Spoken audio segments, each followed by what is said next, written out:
हे रामा रामा रटते रटते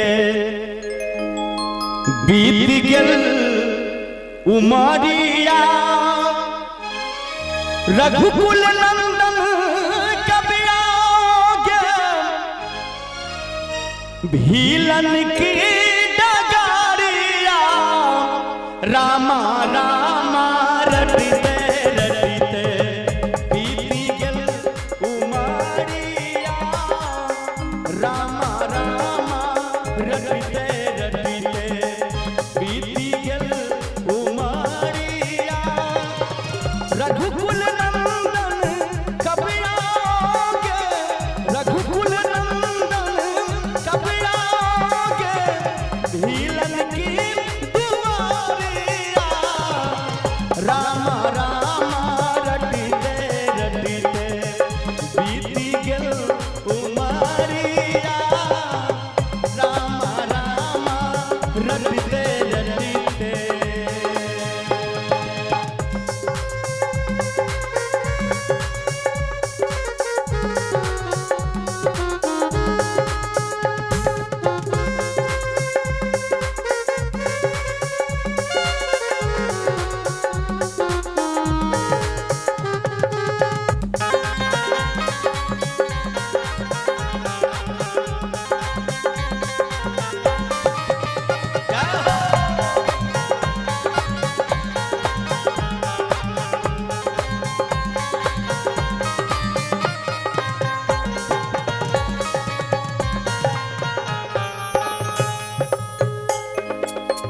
मैं सबड़ी थी भीलन जाई भजन भाव नहीं जानू रे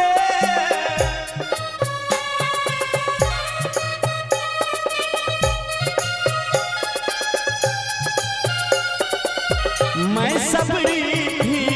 भीलन जाती भजन भाव नहीं जानू रे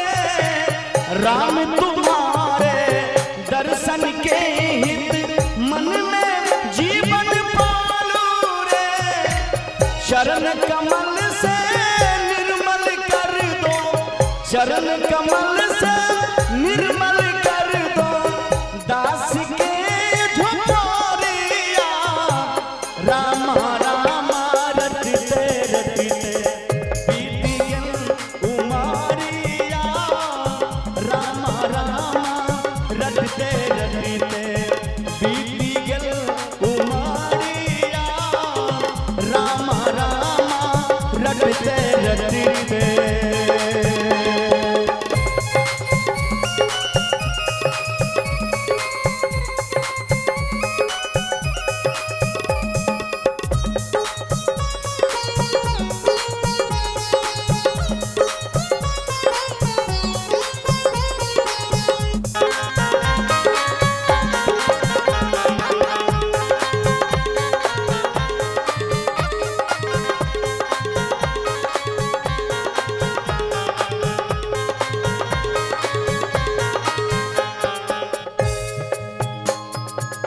रोज सवेरे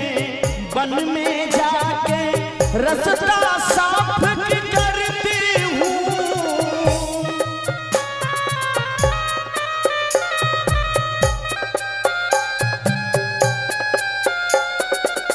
अपने प्रभु के खातिर वन से चुन चुन फल मैं लाती हूँ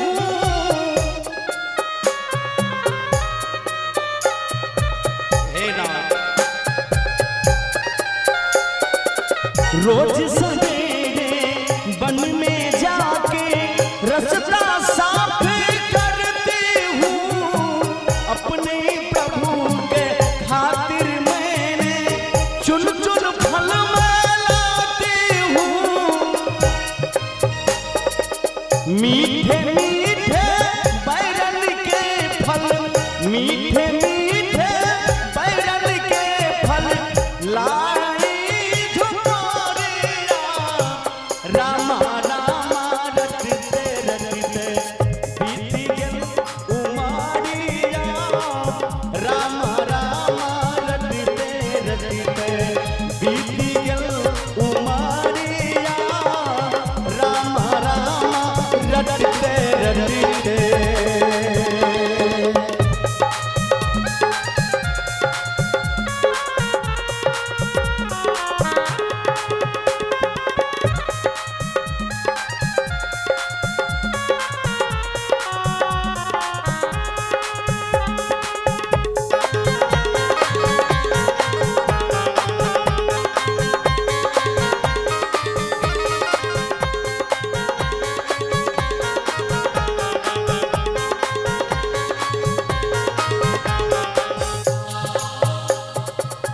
दास तुम्हारे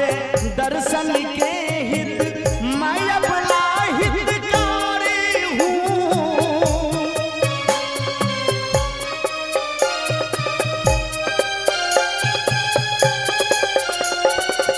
दर्शन बीने नैना तर से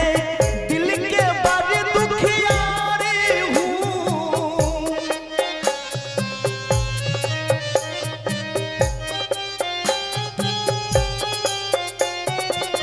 मुझको दर्शन दे दो दयामयी, मुझको दर्शन दे दो दयामयी। एक बार मीठा मीठा ताली बजा के सभी भक्तों से गुजारिश है, इतने भी हमारे माँ बहन बड़े बुजुर्ग बैठे हुए हैं इस महफिल में, भगवान के भक्त हैं, एक बार मीठा मीठा ताली बजा के सभी कोई मुझको दर्शन दे दो दयामयी, दास के दुआरिया राम राम रटते रटते बीती गल